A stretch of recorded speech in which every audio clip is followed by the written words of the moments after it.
Hello everyone, welcome back to our channel. So வாங்க கொஸ்டினோட சொல்யூஷன்ஸை பார்க்கலாம்.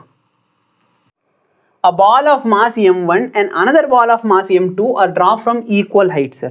Height same ஆக இருக்குன்னு சொல்லிட்டாங்க. மாஸ்க்கு இங்கே சம்பந்தமே இல்லை. If time taken by the ball are t1 and t2 ரெண்டு பேரும் ஈக்குவல் ஹைட்லேருந்து ட்ராவல் பண்ணுறாங்க, அப்போ டைம் சேமாக தான் இருக்கும். சரி, எங்களுக்கு டெரிவேஷன் வேணும். நல்லா பாரு, ஒரு பாடியோட ஈக்குவேஷன்ஸோ s is equal to ut plus half at square எடுத்துக்கோ. நல்லா பாரு, ட்ராப் பண்ணுறாங்க, இது 0.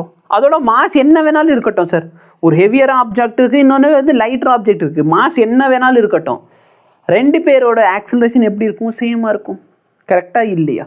அப்போ நான் ஈக்குவல் ஹைட்லேருந்து தூக்கி போட்டால் என்னோட டைமோட வேல்யூ என்ன? 2s divided by a. இந்த ஃபார்முலாவை நீ ஹைட்டை வச்சு எழுதுறேன்னா 2h divide by acceleration due to கிராவிட்டினா ஜீனு போட்டுக்கலாம். இப்போ நல்லா பாரு, ரெண்டு ஆப்ஜெக்ட் ட்ராவல் பண்ணுற ஹைட் சேமா, ரெண்டு பாடி மேலே ஆக்ட் ஆகிற கிராவிட்டி சேமா, அப்போ டைமும் எப்படி தான் இருக்கும்? சேமாக இருக்கும். அதனால தான் t1 இஸ் ஈக்குவல் டு என்னன்னு போட்டோம்? t2ன்னு போட்டிருக்கோம். ஓகேவா? இப்போ நீங்கள் பார்த்த சொல்யூஷனை பெரிய லாங் வீடியோலேருந்து நாங்கள் கிளிப்பாக எடுத்து போட்டிருப்போம். ஸோ மேபி உங்களுக்கு புரியல அப்படின்னா எங்களுக்கு கமெண்ட் பண்ணுங்கள். நாங்கள் கண்டிப்பாக இந்த வீடியோவுக்கு ஒரு டெடிகேட்டான சொல்யூஷனும் கொடுக்குறோம். ஓகேவா? இல்லை புரிஞ்சிடுச்சுன்னா வீடியோவை லைக் பண்ணுங்கள், மற்றவங்களுக்கும் ஷேர் பண்ண முடிஞ்சால் ஷேர் பண்ணுங்கள்.